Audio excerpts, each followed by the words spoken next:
then I mean کچھ initiatives Balochistan کے لیے واضح طور پہ ہمیں نظر آنے چاہیے تھے جو نہیں آئے.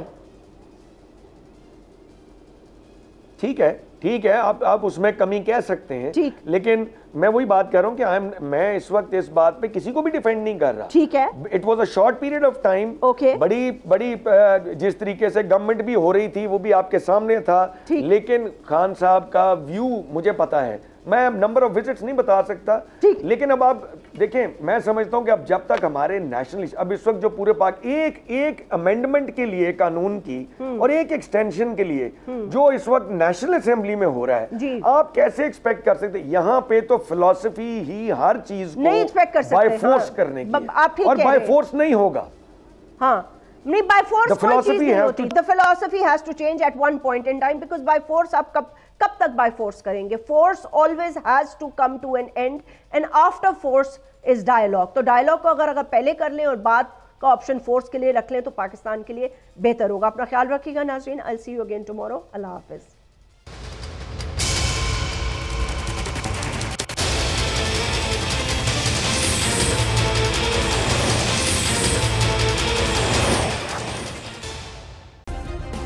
سبسکرائب کریں اور بیل دبائیں تاکہ کوئی خبر رہ نہ جائے.